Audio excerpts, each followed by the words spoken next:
بات کرنے کا مطلب کیا؟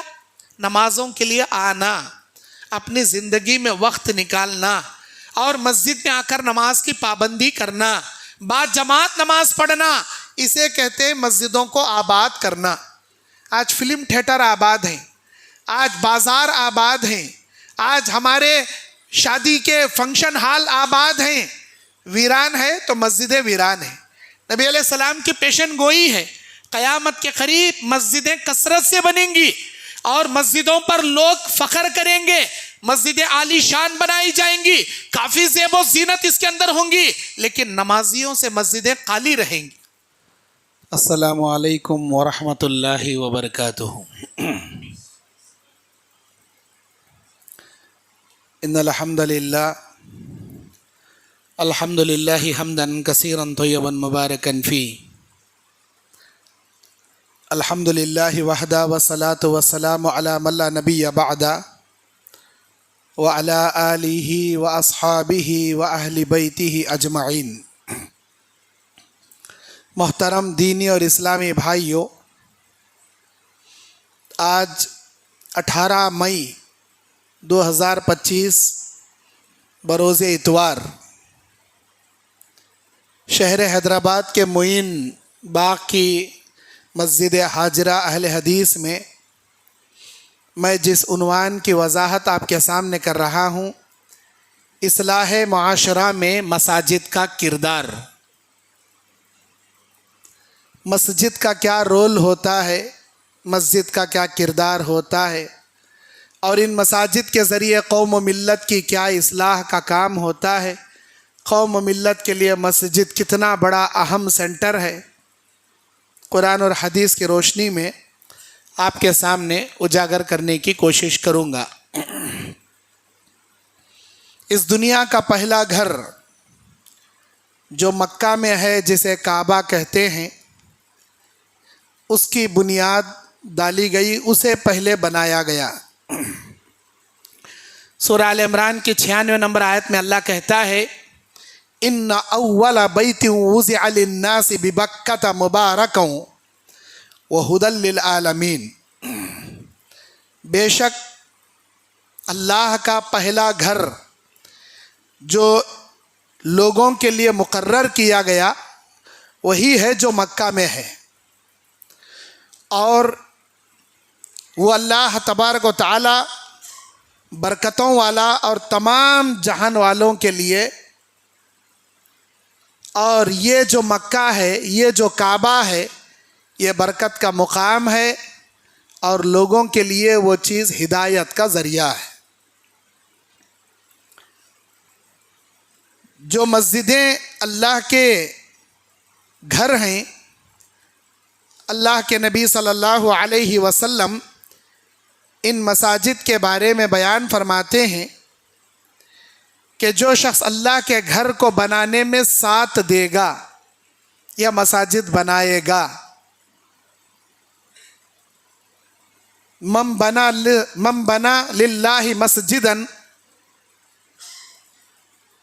جو شخص اللہ کی رضا کی خاطر مسجد بنائے گا، ایک حدیث میں ہے من بنا مسجدا للہ یبتغی بہ وجہ اللہ، اللہ کی خوشنودی حاصل کرنا اگر اس کا مقصد ہے، اس نیت سے وہ مسجد بناتا یا مسجد میں حصہ لیتا ہے، تو اللہ کے نبی بیان فرماتے ہیں بن اللہ لہ بیتا فی الجنہ، اللہ جنت میں اس کے لیے گھر کا انتظام کرتا ہے۔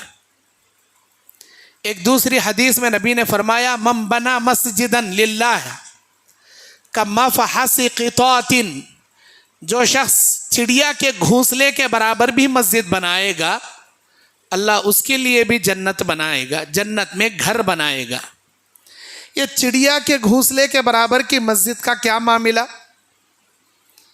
مسجد تو کافی بڑی ہے، لیکن آپ نے ایک چھوٹا سا کام اس میں کر دیا، تب بھی اس کے عوض اللہ آپ کے لیے جنت میں محل بنائے گا۔ یہ مساجد وہ چیز ہیں جہاں پر اللہ کا ذکر ہوتا ہے، اللہ کی عبادت ہوتی ہے اور تلاوت قرآن ہوتی ہے۔ اللہ سورہ جن میں کہتا ہے وَأَنَّ الْمَسَاجِدَ لِلَّهِ، یہ مسجدیں صرف اللہ کے لیے ہوتی ہیں. فلا تدعوا مع اللہ احدا, اللہ کے ساتھ, اللہ کے علاوہ تم کسی اور کو مسجدوں میں نہ پکارا کرو. یہ اللہ کے گھر ہیں, یہاں اللہ کے رسول کے احکامات چلیں گے. سورہ نور کی 36ویں آیت میں اللہ کہتا ہے فی بیوت اذن اللہ ان, بے شک یہ گھر, ان گھروں یعنی مساجد میں جن کے بارے میں اللہ نے حکم دیا کہ ان کو بلند کیا جائے اور اس کا نام لیا جائے, یعنی اللہ کا ذکر اس میں کیا جائے اور اللہ کا نام اس میں لیا جائے. ان ترفع ویذکر فیہا اسمہ, اس میں اللہ کا ذکر کیا جائے اور اس میں اللہ کے ذکر کو بلند کیا جائے. میرے دینی اور اسلامی بھائیوں, مسجد لوگوں کے لیے عبادت خانہ ہے. اللہ رب العالمین کی عبادت, اسلام کی خدمت اور اسلام کو پھیلانے کا ایک مرکز, ایک سینٹر, ایک ذریعہ ہے. اگر کوئی شخص اسی مسجد کو اپنی کمائی کا ذریعہ بنانے کے لیے بناتا ہے یا دو جماعتوں کے بیچ میں پھوٹ پیدا کرنے کے لیے بناتا ہے یا لوگوں کے درمیان مسجد کے بہانے سے اپنے خاندان کو چندہ اینٹ کر کھانے کی وہ کوششیں کرتا ہے یا لوگوں میں فتنے فساد پھیلانے کی غرض سے وہ بناتا ہے, تو ایسے مسجدوں کو آباد نہ کریں, بلکہ ایسے مسجدوں کو اللہ کے نبی نے گرانے کا حکم دیا. جیسا کہ نبی کے زمانے میں بعض اہل کتاب عیسائیوں نے مسجد زرار نام کی یہود و نصرانیوں نے مل کر ایک پلان کر کے مسجد زرار نام کی ایک مسجد بنائی. سورہ توبہ کی 107ویں آیت میں اس کا ذکر ہے والذین اتخذوا مسجدا زرارا وکفرا, جنہوں نے مسجد زرار بنایا تھا ان کا مقصد کیا تھا؟ لوگوں کے درمیان کفر پھیلانا اور لوگوں کے درمیان فتنے فساد پھیلانا. نبی علیہ السلام نے اس مسجد کو گرانے کا حکم دیا. مسجد عبادت اور عدل و انصاف اور اسلامی فیصلے اور اسلام کی خدمت کے لیے بنائے جاتے ہیں. میرے دینی اور اسلامی بھائیوں, اللہ کے نبی علیہ السلام بیان فرماتے ہیں احب البلاد الی اللہ المساجدها وابغض البلاد الی اللہ اسواقها, رواہ المسلم. صحیح مسلم کی 671ویں حدیث میں اللہ کے نبی علیہ السلام بیان فرماتے ہیں, کتاب المساجد کی روایت, روئے زمین پر اللہ کو اگر کوئی سب سے پسندیدہ جگہ ہے تو وہ مسجدیں ہیں. ساری زمین میں اللہ کی نگاہ میں سب سے بری اور گھٹیا کوئی جگہ ہے تو وہ بازار ہے. ہم بازار میں رہنا زیادہ پسند کرتے ہیں بنسبت مسجد کے. بعض اوقات دیکھا یہ جاتا ہے کہ بازار ہی میں مسجد ہوتی ہے, لوگ بالکل مسجد کے بغل کی دکان میں بیٹھ کر کاروبار کرنا پسند کریں گے, لیکن مسجد میں عبادت کرنے کے لیے آنا گوارا نہیں کریں گے اور ان کے پاس اس کے لیے وقت بھی نہیں ہے. حی علی الصلاۃ, حی علی الفلاح, آتا بھی ہے جاتا بھی ہے, لیکن ان لوگوں کے پاس وقت نہیں ہے. میرے دینی اور اسلامی بھائیوں, جو لوگ مسجد کو کاروبار کا ذریعہ بنانا چاہتے ہیں, اللہ کے نبی کی بد دعا ہے ایسے لوگوں کے لیے. اللہ کے نبی نے بیان فرمایا اللہ ایسے انسان کی کاروبار کو نیست و نابود کرے, اللہ تعالیٰ اسے برباد کرے جو مسجد میں اپنے کاروبار کا اعلان کرتا ہے. بھئی میرا شہد بک رہا بھئی باہر, میں کتابوں کا اسٹال لگایا ہوں, فلاں کلونجی کے پاکٹاں بیچ رہا ہوں, کون لیتی لیو بھئی, ایک پاکٹ 100 روپے میں, ایک کتاب 10 روپے میں, ایک کیلنڈر 50 روپے میں. یعنی ایسی تجارت جس میں اس کا نفع شامل ہے اس کا اعلان نہیں کر سکتا. ہاں للہ فلہ فری میں تقسیم کر رہا, یا جتنا اس کے پرنٹنگ کا خرچ ہے صرف اتنا ہی لے رہا ہے.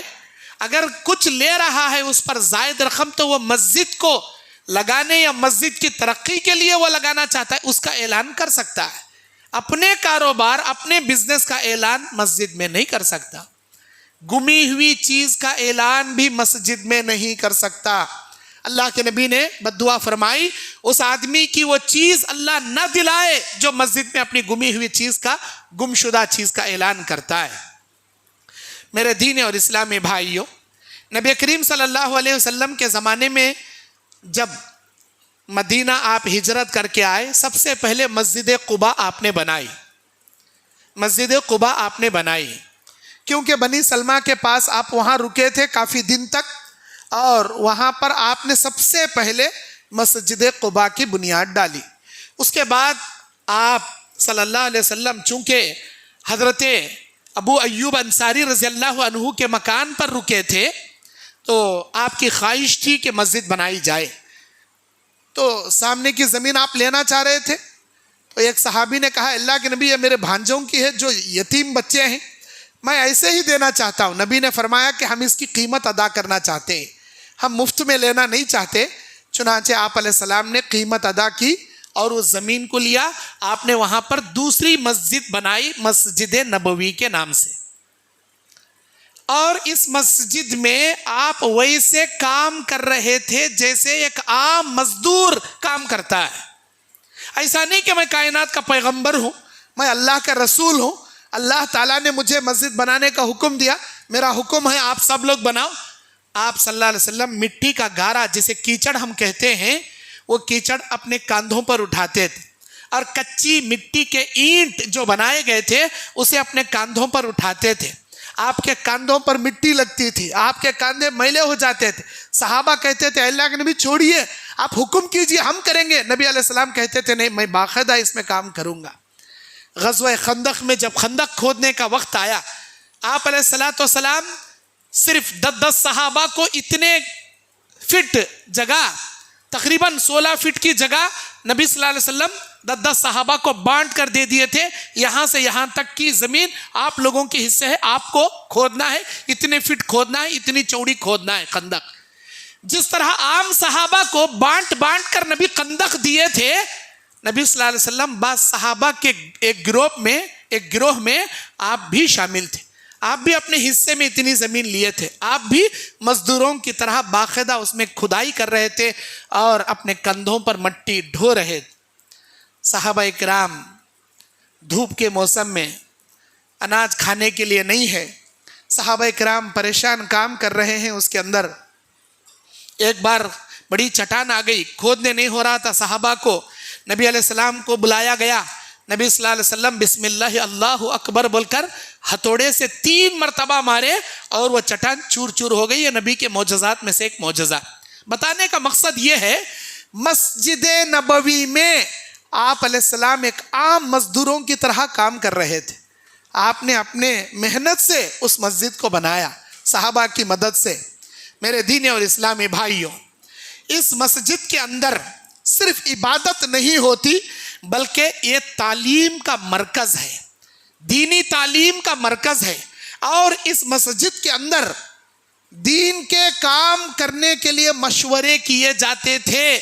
نبی کے زمانے میں یہ علمی مشوروں کا مرکز ہے مساجد، اور اس مسجد کے اندر نبی علیہ السلام کفار سے جنگ لڑنے کے مشورے اور پلاننگ، اور کس طرف سے حملہ کیا جائے، کب ہم جائیں گے، وہ لوگ اگر ہم پر اٹیک کرنے آئیں گے تو ہم کیسے جنگ کریں، یہ تمام چیزیں مسجد میں طے پاتی تھیں۔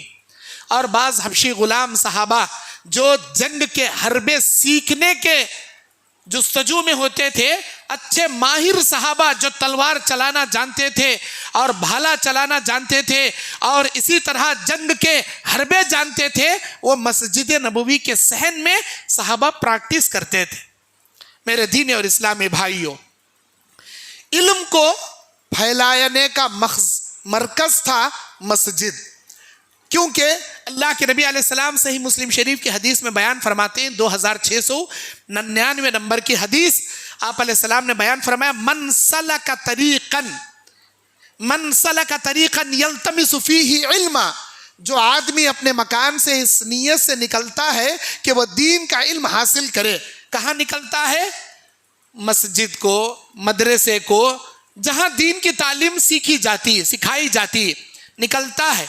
اللہ کے نبی علیہ السلام بیان فرماتے ہیں سہل اللہ لہ طریقا الی الجنہ، اللہ جنت کے راستے اس کے لیے آسان بنا دیتا ہے۔ نبی کے زمانے میں کوئی اسپیشل مدرسہ نہیں تھا، کوئی بڑا جامعہ نہیں تھا، کوئی بڑی یونیورسٹی نہیں تھی، یہی مسجد تھا۔ اسی مسجد کے اندر صحابہ نبی علیہ السلام سے علم حاصل کرتے تھے۔ میرے دینی اور اسلامی بھائیوں، مسجد اسلامی تربیت کا، فلاحی کاموں کا، اور لوگوں کے رشد و ہدایت کا، اور لوگوں کے دینی امور کا، اور ان کے آپسی معاملات کے فیصلے کیے جانے کا ایک مرکز ہوا کرتا تھا۔ میرے دینی اور اسلامی بھائیوں، مسجد کو جو اللہ تبارک و تعالی قرآن مجید کے اندر بیان فرماتا ہے سورہ توبہ 18 نمبر آیت میں، انما یعمر مساجد اللہ من آمن باللہ والیوم الآخر، بے شک مسجدوں کو وہی لوگ آباد کرتے ہیں جن کا ایمان اللہ پر ہوتا ہے اور جن کا ایمان آخرت کے دن پر ہوتا ہے۔ مسجدوں کو عام آدمی آباد نہیں کر سکتے، اللہ اور اس کے رسول پر، آخرت کے دن پر ایمان رکھنے والے ہی آباد کریں گے۔ آباد کرنے کا مطلب کیا؟ نمازوں کے لیے آنا، اپنی زندگی میں وقت نکالنا، اور مسجد میں آ کر نماز کی پابندی کرنا، با جماعت نماز پڑھنا، اسے کہتے ہیں مسجدوں کو آباد کرنا۔ آج فلم تھیٹر آباد ہیں، آج بازار آباد ہیں، آج ہمارے شادی کے فنکشن ہال آباد ہیں۔ ویران ہے تو مسجدیں ویران ہیں۔ نبی علیہ السلام کی پیشن گوئی ہے، قیامت کے قریب مسجدیں کثرت سے بنیں گی، اور مسجدوں پر لوگ فخر کریں گے، مسجدیں عالی شان بنائی جائیں گی، کافی زیب و زینت اس کے اندر ہوں گی، لیکن نمازیوں سے مسجدیں خالی رہیں گی، نمازی نہیں رہیں گے۔ نبی کا زمانہ وہ تھا کہ صحابہ بڑے پکے ایمان والے اور بڑے ہی پکے نمازی، مسجدیں کچی ہوتی تھی، نمازی پکے ہوتے تھے۔ آج مسجدیں پکی بن گئی، نمازی کچے بن گئے، اتنے کچے کہ صرف جمعہ میں نظر آتی، اتنے کچے کہ صرف عید کو نظر آتی، اتنے کچے کہ صرف جنازے کی نماز میں نظر آتی۔ 3 قسم کے لوگ رہتے ہیں، ایک 8 کے، ایک کھاٹ کے، ایک 360 کے۔ 8 کے مطلب جمعہ کو نظر آنے والے مسجد میں، کھاٹ کے مطلب کوئی جنازہ مر گیا سیدھا لے کر آ گئے، رشتہ داروں کی صورت دکھانے، خوش کرنے، جنازے کی نماز پڑھنے آ گئے۔ 360 سے مراد صرف عید کو پڑھنے والے۔ میرے دینی اور اسلامی بھائیوں، یہاں پر اخلاق کو سنوارا جاتا ہے، مسجد میں ایمان تازہ ہوتا ہے۔ ایک بار حضرت حنظلہ رضی اللہ عنہ پکارتے ہوئے مدینے کے گلیوں میں جا رہے تھے، نافقہ حنظلہ، نافقہ حنظلہ۔ حنظلہ منافق ہو گیا۔ ابو بکر راستے میں ملے، پوچھے کیا بھائی کیا ہوا؟ ایسی بات ہے۔ ارے جو بات آپ کی ہے وہی بات میری بھی ہے، نافقہ ابا بکر، نافقہ ابا بکر۔ ابو بکر منافق ہو گیا۔ یہ دونوں صحابی آئے، ابو بکر صدیق رضی اللہ عنہ اور حضرت حنظلہ رضی اللہ عنہ، دونوں آئے اور کہنے لگے اللہ کے نبی صلی اللہ علیہ وسلم، ہم منافق ہو گئے۔ کیسے منافق ہو گئے؟ جب ہم مسجد میں ہوتے ہیں، آپ کی محفل میں بیٹھتے ہیں، آپ سے دین سیکھتے ہیں، آپ سے قرآن اور حدیث کی باتیں سنتے ہیں، ہمارا ایمان بڑھ جاتا ہے۔ لیکن جب ہم بیوی بچوں کے درمیان میں چلے جاتے ہیں، ایسا لگتا ہے اللہ کی محبت کم ہو گئی، اللہ کے رسول کی محبت کم ہو گئی، بیوی بچوں کی محبت زیادہ ہو گئی۔ اے اللہ کے نبی، ہم مسجد میں رہتے ہیں تو ایمان بڑھ جاتا، بیوی بچوں میں ہوتے ہیں تو ایمان گھٹ جاتا۔ نبی علیہ السلام نے کہا یہی ایمان کی علامت ہے۔ اگر تمہارے بیوی بچوں کے درمیان میں رہتے وقت تمہاری وہ کیفیت ہو جو کیفیت میرے سامنے مسجد میں بیٹھتے ہوئے ہوتی ہے، اگر تمہاری ایسی حالت بن جائے تو آسمان سے فرشتے اتریں گے آپ سے ملاقات کرنے کے لیے۔ الایمان یزید و ینقص، ایمان گھٹتا ہے، ایمان بڑھتا ہے۔ یہ ایمان کو بڑھانے کا مرکز ہے یہ مسجد۔ بازار میں رہتے ہیں اللہ یاد نہیں آتا، بیوی بچوں میں بیٹھتے ہیں اللہ یاد نہیں آتا، مسجد میں آنے میں ہر کسی کو اللہ یاد آتا، ہر کسی کے دل میں جستجو آتی، جو اس کے دنیا کے ٹینشناں، پریشانیاں، مصیبتاں، قرضہ، بیماریاں جو ہے سب اللہ کے سامنے گڑ گڑا آنکھوں سے آنسو نکالنے بیان کرتا، اللہ میں بہت پریشان ہوں، اللہ تو مجھے آزما رہا، اللہ اے اللہ میرے اندر اتنی طاقت نہیں ہے سارے مصیبتاں برداشت کر سکتا، اللہ میری یہ مصیبت دور کر، اللہ میرے مشکلیں آسان کر، اللہ میرے سر کے اوپر سے قرضہ ہٹا دے، اللہ میری بچی جوان بیٹی ہے اسے جوڑا کہیں نیک رشتہ لگا دے، اے اللہ میرے گھر والے بیمار ہیں ان کو شفائے کلی دے، اے اللہ میرا مال نقصان ہو گیا میں گھاٹے میں آ گیا مجھے نفع دے۔ جو اس کے زندگی کا دکڑا ہے وہ بیان کرنے کا مرکز ہے، یہ اللہ کے سامنے گڑ گڑانے کا ذریعہ ہے۔ میرے دینی اور اسلامی بھائیوں، جامع ترمذی کتاب العلم، صحابہ حضرت صفوان بن عسال بیان کرتے ہیں کہ ہم نبی کے زمانے میں کئی ایک صحابہ مل کر مسجد نبوی میں بیٹھ کر نبی سے دین سیکھتے تھے، دین کا علم حاصل کرتے تھے۔ علم حاصل کرنے کا مرکز ہے یہ مسجد۔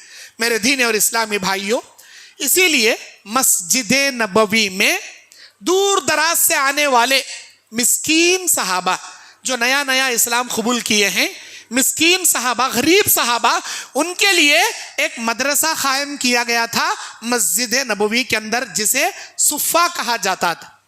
اہل صفہ، اصحاب الصفہ، صفہ والے مسجد نبوی میں آج بھی جہاں پر حجرہ عائشہ رضی اللہ عنہا ہے، جہاں حجرہ عائشہ کی جگہ نبی علیہ السلام کی قبر مبارک موجود ہے، حضرت ابوبکر صدیق عمر فاروق کی قبر مبارک موجود ہے، وہ حجرہ عائشہ ہے۔ اس کے بالکل پیچھے آج بھی بالکل ایک 2 فٹ اونچا ایک چبوترے کے طور پر سعودی حکومت آج بھی اسے باقی رکھی ہے، اور اس چبوترے کو ویسے ہی رکھیں جیسے نبی علیہ السلام کے زمانے میں تھا۔ اسی چبوترے پر صحابہ، غریب صحابہ بیٹھ کر دین کا علم حاصل کیا کرتے تھے۔ دنیا کا پہلا مدرسہ، اور مسکین صحابہ، غریب صحابہ دین کا علم حاصل کرتے تھے۔ مالدار صحابہ اپنے صدقات، عطیات لا کر اپنے باغیچے کے کھجوروں کے خوشے لا کر لگا دیتے تھے، وہی کھاتے تھے اور نبی سے علم حاصل کرتے تھے۔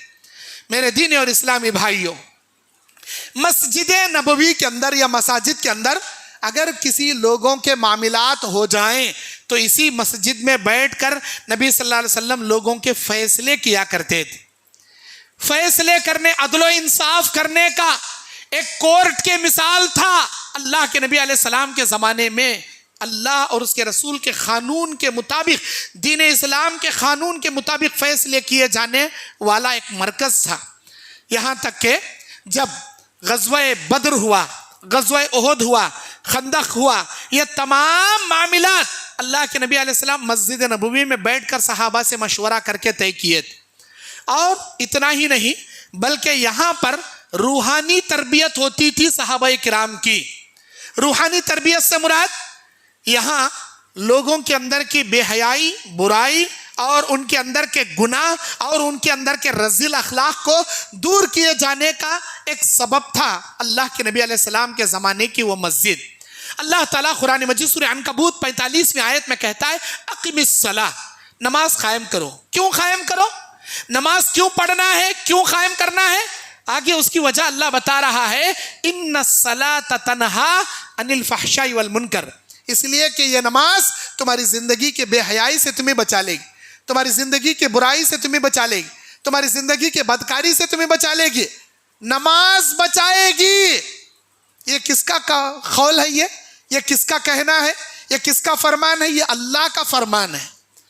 جب اللہ ہمارا کریٹر ہے، ہم کو بنانے والا، اللہ تعالیٰ ہم کو پیدا کیا، ہمارے وجود کو اللہ تعالیٰ بنایا، اللہ کو معلوم ہے کہ تیری برائی کیسے تجھ سے دور کرنا ہے۔ اللہ کہتا ہے میرے بندے خشوع خضوع سے نماز کی پابندی کر، تیری زندگی کے سارے شیطانی اعمال سے میں تجھے بچاؤں گا، ہر قسم کے کبیرہ گناہوں سے، بدکاری اور بے حیائی کے چیزوں سے میں تجھے بچاؤں گا، اللہ کا وعدہ ہے۔ لیکن آج دیکھیے لوگ نمازی بھی ہیں، بے حیا بھی ہیں، لوگ نمازی بھی ہیں، بدکار بھی ہیں، لوگ نمازی بھی ہیں، سود خور بھی ہیں، لوگ نمازی بھی ہیں، رشوت خور بھی ہیں، باقاعدہ صف اول میں نماز پڑھتے ہیں۔ کیا بھائی؟ حضرت کا سود کا کاروبار، صف اول میں نماز پڑھتے ہیں حضرت۔ کیا بھائی؟ حضرت بہت بڑے رشوت خور، بغیر کیا ہے ٹیبل کے نیچے سے جیب گرم کیے بنا کوئی سگنیچر نہیں کرتے، کوئی بل پاس نہیں کرتے۔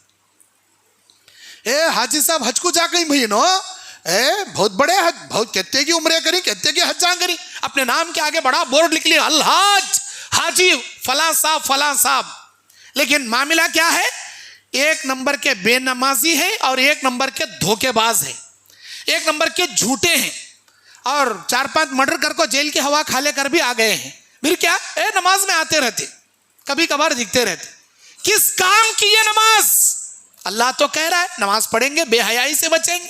نماز پڑھ رہے ہیں بے حیائی سے نہیں بچ رہے. مطلب کیا ہے؟ وہی نماز ہم کو بے حیائی سے بچائے گی جو اللہ کے دربار میں قابل قبول ہوگی. وہ نماز ہماری زندگی کی بے حیائی سے ہمیں نہیں بچا سکتی جو اللہ کے دربار تک نہ پہنچے، اللہ کے دربار میں ہماری عبادت قبول نہ ہو. مطلب کیسی نماز؟ کھجانے والی نماز، کھکرنے والی نماز، ادھر ادھر گھورنے والی نماز، ٹنگ ٹنگ کا میسج آیا تو موبائل جوب میں سے نکال چیک کرنے والی نماز، فون پہ گوگل پے میں اماؤنٹ کیا تو پڑیا وہ چیک الگ میوزک رکھ ڈالا فون پے والا، وہ میوزک کیا تو آئی پوری نماز ستیہ ناس اس کی جوب میں سے پہلے نکال دیکھتا کون رہ ڈالا کتنا رہ ڈالا پیسے گد. میرے بھائیو ایسی بیکار نماز کے ہم کو بے حیائی سے بچائے گی، کیا ہم کو بدکاری سے بچائے گی، گناہوں سے بچائے گی. خشوع خضوع والی نماز. قد افلح المؤمنون، تحقیق کے مومن کامیاب ہو گئے. الذین هم فی صلاتهم خاشعون، وہ نمازی کامیاب ہوئے، وہ مومن کامیاب ہوئے جو اپنی نماز میں خشوع خضوع اختیار کرتے ہیں. خشوع خضوع. اللہ میرے سامنے ہے، اللہ مجھے دیکھ رہا، مجھے اللہ نظر نہیں آئے تو کیا ہوا؟ اللہ ضرور مجھے دیکھ رہا.